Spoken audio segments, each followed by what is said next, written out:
Beleza na lata para trazer para você uma super discussão. Mudança numa escala que foi criada, desenvolvida em 1975, tem agora um grande impacto. Publicado agora em julho no Journal of Drug in Dermatology, em julho, hein? Nós vamos discutir aqui quais são as mudanças. Sou eu, doutora Cristiane Sonsino, estou aqui com a doutora Gisela Coan e vamos juntas fazer uma conversa na lata. Então vamos lá, doutora Gisela, o que é a escala de Fitzpatrick, o que impacto a gente tem com relação a isso e é o que a gente vai conversar aqui, né? Na verdade, a gente usa essa classificação, ela é antiga, mas a gente usa muito, né? Sim. É a classificação do tom de pele. Ela dá uma base de que tratamento a gente pode fazer em que paciente, em cada tom de pele, né? Então, é uma classificação já existente, mas que eles colocaram duas perguntas adicionais que são super importantes. Porque a atual não classifica a questão de queloide, sensibilidade dessa pele, é só uma classificação mais de cor dessa pele, né?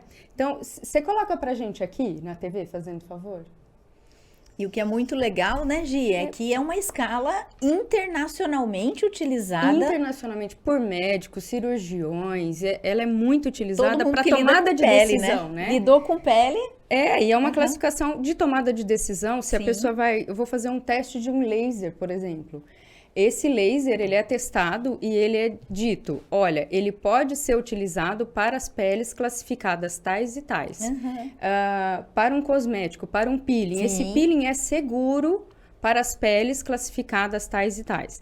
Então, ela é ainda muito utilizada mundialmente, né? Ela é global. Sim. Então, ela vem com modificações e agora dá essa abertura para várias modificações. Eu já tinha essa ideia de que a gente tem na prática essa questão de que o médico sabe, o profissional ele sabe que pele ele consegue tratar com laser. É sabido, não é? Sim. Quando você vai fazer é sabido, a gente sabe. Porém, isso não é feito de uma forma segura. Vai pela experiência de cada profissional. Agora não. Agora vem classificando de uma forma segura.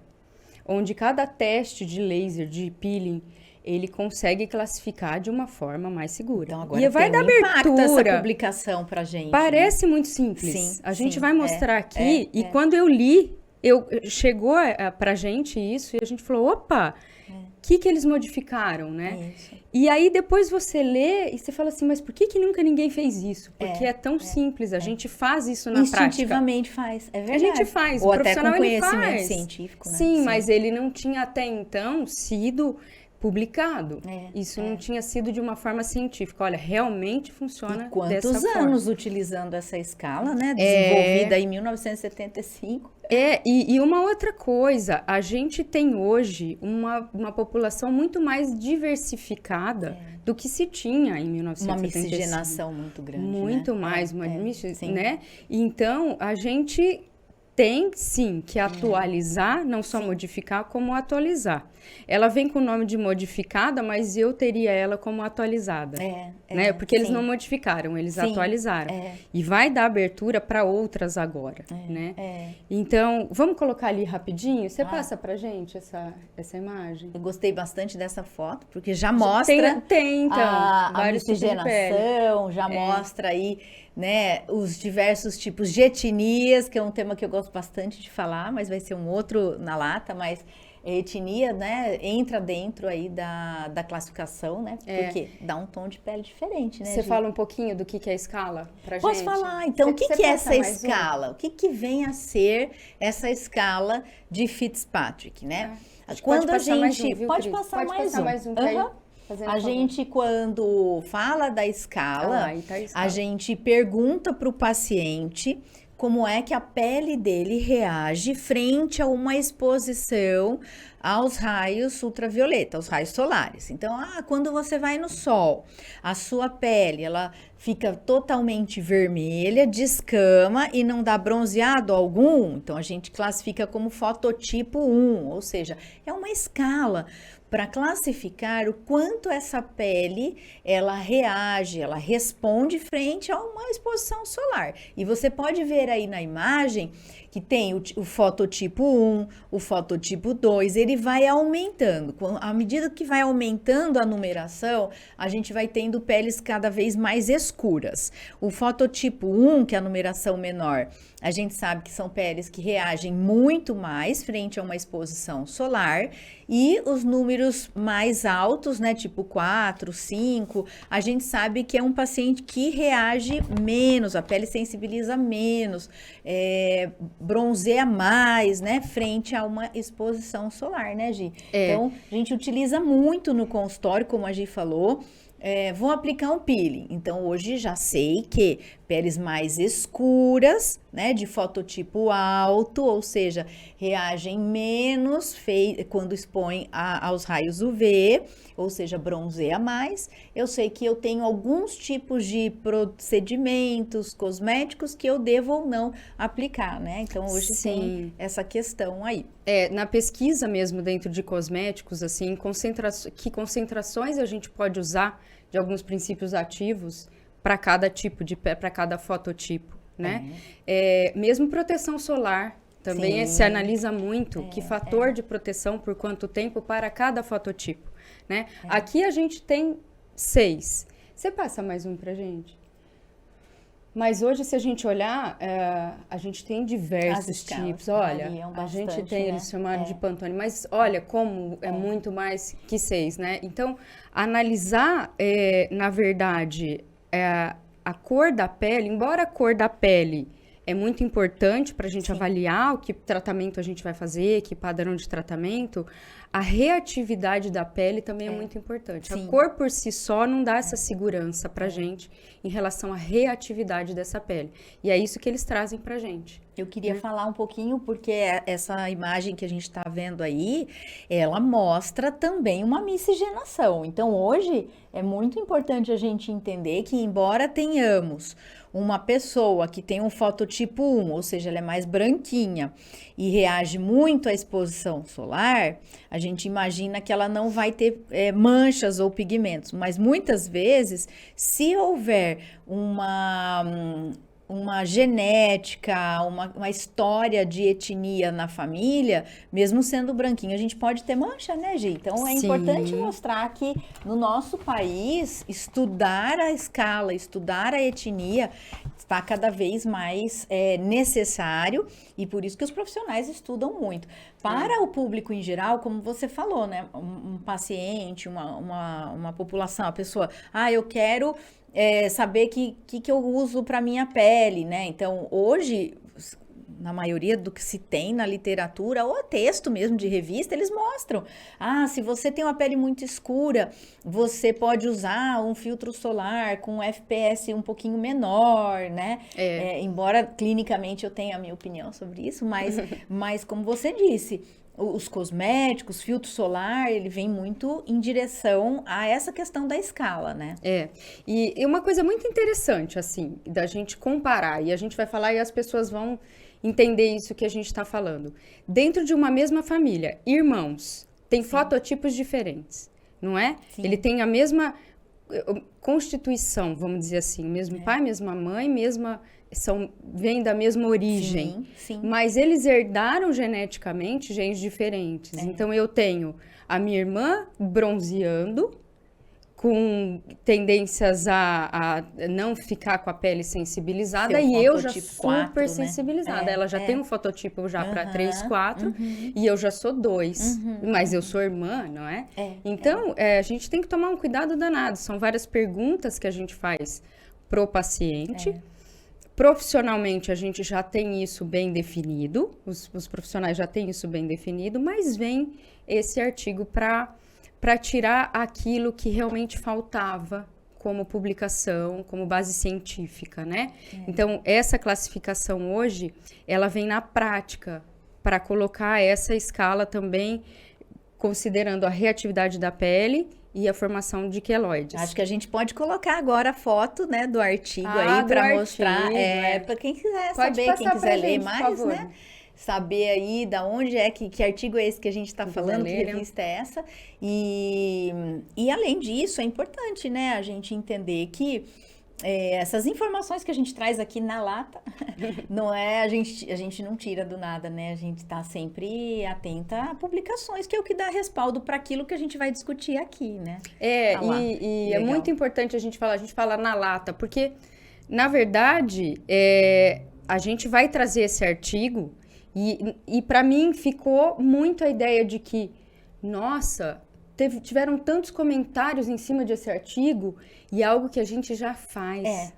Né? Precisava colocar. Então, eu falei, gente, não é isso. O porquê que isso veio com tanta gana dentro da classe científica, assim? E agora, né? Depois de anos. E a gente não estava sentindo falta disso até então, porque a gente estava fazendo isso de uma forma muito... Mas a gente não estava embasado cientificamente.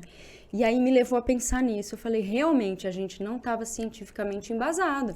E agagora tem. Legal. Por que ninguém fez isso até então? Pois é. Né? Publicado agora em julho, Publicado. né? E nossa, foram muitos comentários. Pessoal, vocês vão ver a quantidade de comentários falando até que enfim. O profissional da saúde, com certeza. Os profissionais e a própria... Né, os próprios cientistas, vamos dizer assim, né? As pessoas que trabalham com laser, principalmente. Eu acho que essa segurança, a fototerapia... Vamos dar esse exemplo. Acho que a gente tem que dar esse exemplo, que a doutora Gisela comentou. O que tem a ver a fototerapia? Vocês já ouviram falar, olha, quem tem pele mais escura não pode fazer depilação a laser. Isso é o que o pessoal, né, geralmente orienta. Mas por que isso? Quem tem pele mais escura tem mais melanina, reage menos aos raios UV, no entanto, atrai mais a luz do laser e isso pode ocasionar queimaduras. Então, quando a gente vai programar luz pulsada, laser, LED, para média potência, nós fazemos a análise do fototipo.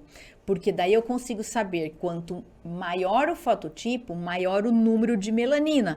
Melanina é aquela substância que dá cor à pele. Então, eu devo programar o equipamento de uma forma a não causar dano ao paciente. Agora, desmistificando, né, a fala que eu tive aqui, de introduzir, quem tem pele morena não pode fazer depilação a laser. Pode, e hoje a gente já tem equipamentos que foram preparados, desenvolvidos para essa finalidade, que não é o tema agora. Voltando aqui na temática da escala, é muito importante essa escala para profissionais de saúde, para pessoas que formulam, né, e P&D, desenvolvedores de produtos, porque isso faz diferença, né, Gi?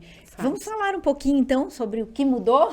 Doutora Gisela vai mostrar aqui pra gente a foto do artigo e o que mudou, né? Achei bem legal aqui. E assim, como que eles chegaram nessa questão? Por que eles estudaram, então, a questão de sensibilidade da pele, né, de uma dermatite atópica e queloide? Isso me chamou a atenção. Eu falei, por que modificar, incrementar na classificação esses dois pontos, né?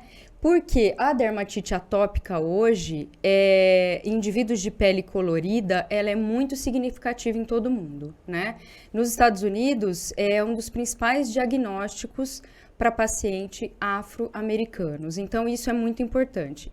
A formação de queloide, ela também é muito comum em indivíduos com pele colorida. Isso a gente já sabe, mas não é.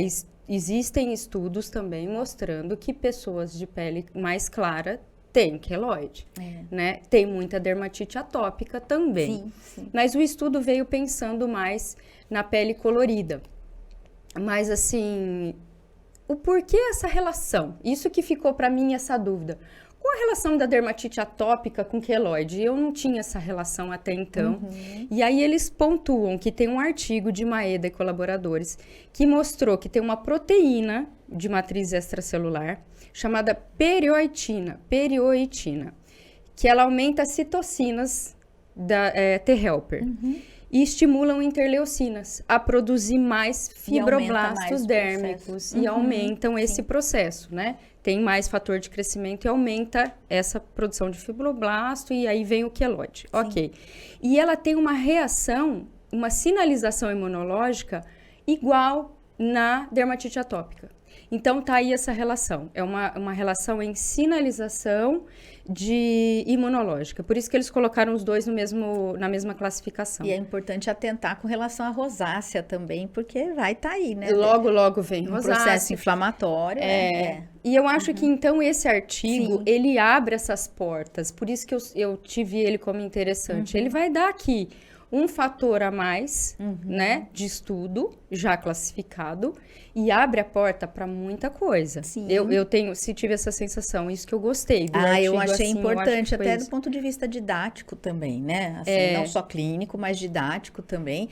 Tem uma imagem, vamos ver se ele consegue colocar aqui pra gente, né? Um diagrama muito legal que correlaciona o que a gente está falando aqui, com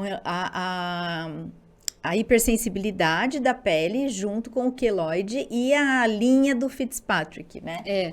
Eles colocaram a seguinte maneira, ó. O que eles propuseram? Para a gente saber se essa pele é mais hiperreativa ou não, tá? Você vai dividir a escala em classificação A e B, fazendo duas perguntas, tá? Então, você vai dividir uma pergunta. Você tem pele sensível? Ou seja, dermatite atópica, alergia cutânea, tá? E se você tem histórico de cicatrizes hipertróficas ou queloides? São duas perguntas que você vai fazer a mais para o seu paciente, que vai aparecer na escala. Se ambas as respostas forem não, então o paciente é caracterizado como, ou categorizado como A. Então, a gente vê lá depois tem uma tabelinha, tá? Vai você colocar pele tipo a linha de cima, tá? Então, assim, ele respondeu não para os dois. Sim. Ele não tem pele sensível e ele não tem tendência a queloide. O mesmo fototipo respondeu sim em qualquer uma das duas perguntas. Ele passa para uma outra classificação. Então, ele é o mesmo fototipo 1, só que ele passa a ser um A e um B. Entendeu? Sim. Simples, né? Legal de entender, sim, né? Sim. Então, a gente entende que não caracteriza, de fato, o fototipo. E se tem ou não o queloide, você viu também ali embaixo, né? Eu achei essa imagem muito importante. Isso ou não, né? Então, assim, tá estranho um pouco a imagem, mas isso é um queloide normalmente de brinco, piercing, que são os mais comuns, né? E essa aqui deve ser mais ou menos de cicatriz de cirurgias e tudo mais. E isso faz, né, essa imagem que a gente está mostrando aqui, ela faz a diferença, porque na escala anterior, a gente levava em consideração realmente somente como a pele reage frente à exposição solar e a gente verificava também a coloração da pele, né? Mais ou menos melanina, e agora a gente tem aí as subdivisões. Então, é um marco para a área, né, de quem lida com pele, dermatologista, cirurgião plástico, farmacêutico, né, biomédico, fisioterapeuta, todos os profissionais hoje, que esteticista, todo mundo que lida com pele hoje, tem um marco aí, essa discussão desse artigo. Né? Eu estava discutindo um pouquinho antes aqui com a Cris, ela se lembrava de um ambulatório que a gente teve de criolipólise. Criolipólise. Falou. Em uma paciente que era fototipo 5, né? E ela já tinha feito criolipólise e ela teve uma formação de queloide subcutânea, assim, muito significativa. A gente passava a mão, não era muito visível, mas a gente passava a mão e via que ela tinha. Que profissional podia até prever algo nesse sentido, né? Se ele tivesse tido essa questão antes, não, vamos então classificar ela. Não, ela é um fototipo 5. Ok, ela pode fazer o procedimento tranquilo. Na verdade, não. Então, ela mostrou pra gente, isso me veio à mente de lembrar, que realmente ela não tinha, ninguém perguntou isso para ela também não tinha noção de que poderia acontecer isso nesse tipo de procedimento. Porque as pessoas, elas os profissionais de saúde perguntam para os seus pacientes se tem queloide, quando vai fazer laser, quando vai fazer peeling, Em alguns casos. Né? Então, ou algo que vai ter uma lesão maior, né? Sim. Microagulhamento e esquece. Microagulhamento, microagulhamento muito é a importante, pergunta-chave, a né? pergunta-chave, Então, sim. então acho que essa temática ela é fundamental para que qualquer procedimento estético hoje que seja realizado, é crucial que o profissional da saúde investigue obrigatoriamente, agora que foi publicado, essa questão do queloide e da hipersensibilidade cutânea. Né? Porque... Nós já vimos pacientes que às vezes têm a dermatite atópica ou por sensibilidade e não lembra disso quando vai fazer algum procedimento estético, não comenta. O profissional às vezes pergunta, tem alergia, tem pele sensível, às vezes nem pergunta o paciente, né? Ou pergunta, o paciente não lembra de falar, e como a pergunta pode não ser tão específica, né? E a gente pode ter uma intercorrência, né? Acho que isso é muito ele importante. passa a ser de praxe, né? Agora, ele obrigatoriamente, ele vai entrar desse artigo. E não é questão de, não pode fazer. É o que você falou no início, isso é muito importante. Não é que não pode fazer.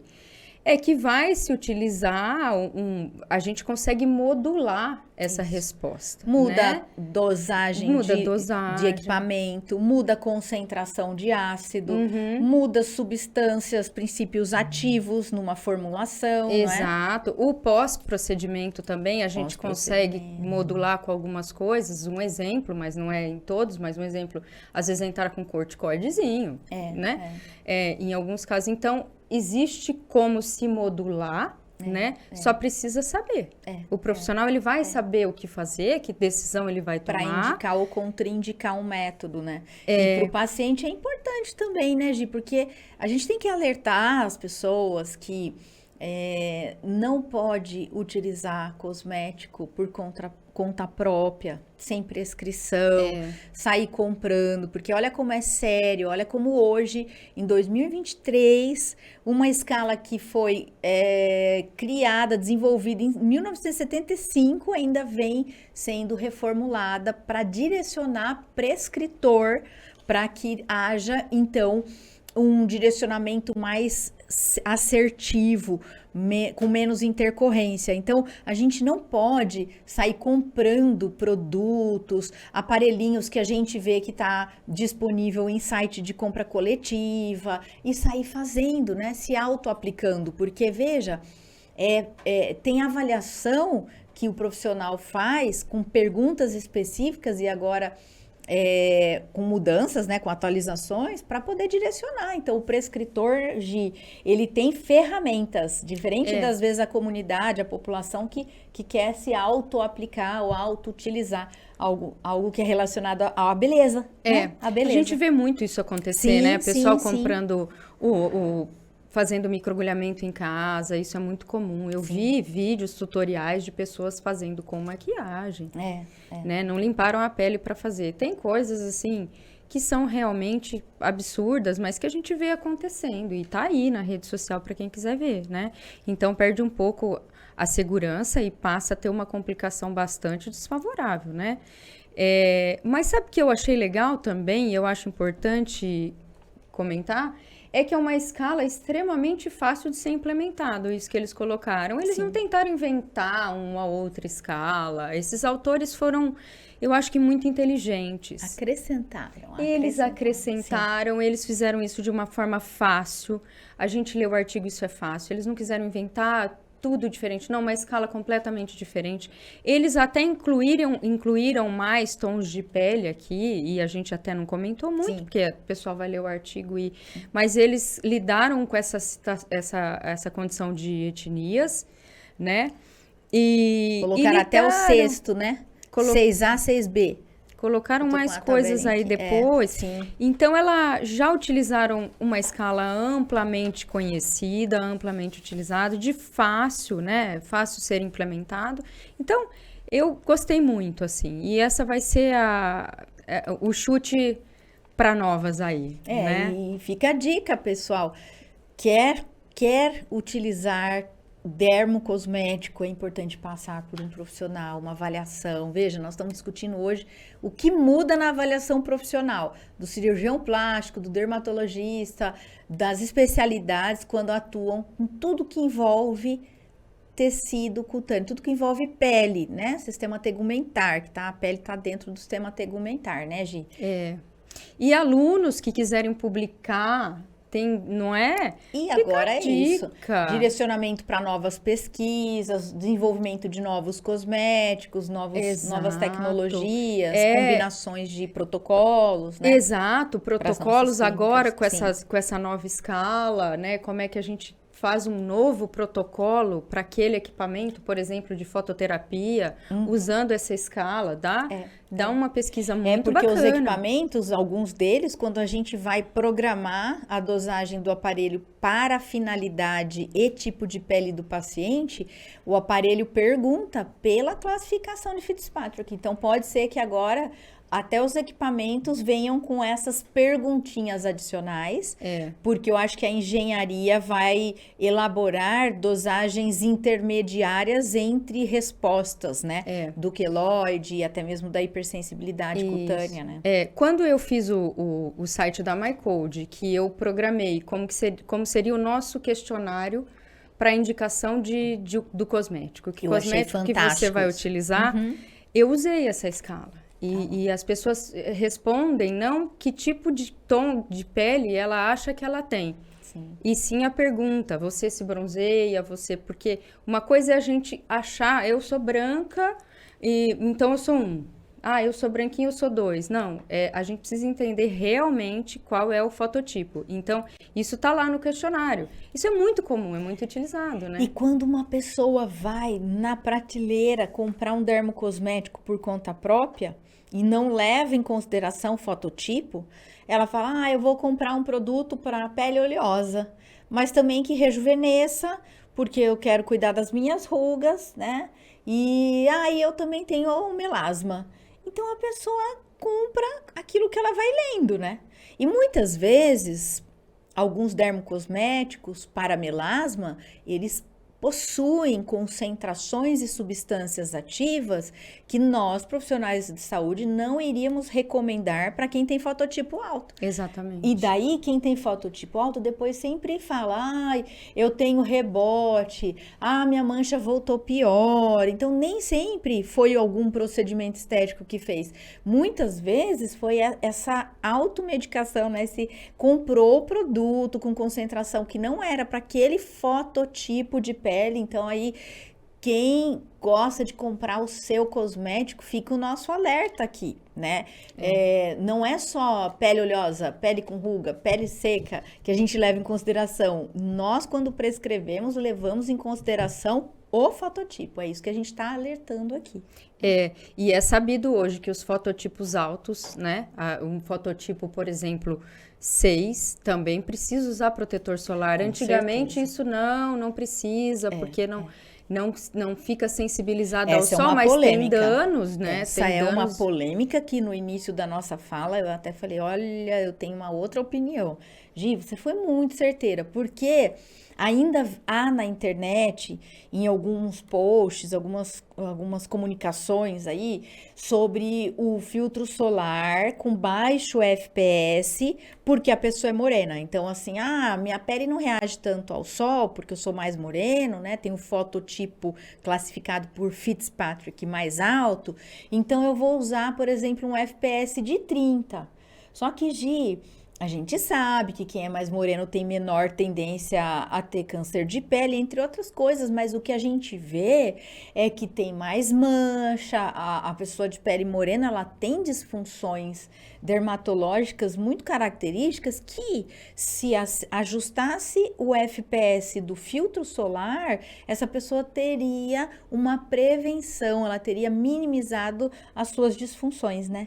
E isso, o próprio envelhecimento e o câncer de pele, né? Sim, é algo muito importante. Sim, e hoje a gente tem buracos na camada de ozônio. Então chega uma incidência de raios UV e infravermelho, chega tudo hoje, né? Tanto que você vê na Austrália, a Austrália tem muitos buracos na camada de ozônio e eles dão o protetor solar em qualquer lugar, porque é muito importante, é um sistema pensando na saúde, né? Então, a gente tem sim que indicar o protetor solar para peles de fototipo alto. Mais alto, né? Talvez não tenha que usar da mesma forma que um fototipo baixo, mas tem que usar também. Então, aí a gente mostra a importância dessa escala até hoje. Né? Maquiagem. Então, a pessoa fala, eu não vou usar filtro porque na minha maquiagem, na minha base já tem um fator de proteção 30. Então, porque eu sou morena e não preciso. Então, assim, hoje a gente já tá sabendo, né, que não é assim. A gente sabe que usar um menor filtro solar pode ter uma maior disfunção. Um menor FPS pode ter maior disfunção estética, né? E a gente vai se pegar esse tema pra gente, né? Tem muita coisa para discutir. Eu já quero aproveitar e te convidar para clicar aí, seguir a gente, apertar no sinalzinho aí, no sininho, para você conseguir sempre receber as nossas atualizações, né? Tem muita novidade que a gente vai falar aqui na Lata. Nós já estamos preparando aí uma nova temática que é sobre o que tem de novo do ponto de vista dos cosméticos e cuidados com a pele. Tem mais novidade por aí, né, Gi? Então, a gente quer convidar você. Clica, curte, compartilha essa informação. Se você gostou, segue a gente. Então, Beleza na Lata aqui, falando sempre com você sobre novidades, tendências, polêmicas. Eu, doutora Cristiane Sonsino, e aqui, doutora Gisela Coan. Um grande abraço a todos. Eu espero que vocês tenham gostado. Eu espero que vocês estudem essa classificação nova. A gente espera ter contribuído com o conhecimento de vocês. E até a próxima. Até lá. Um grande abraço.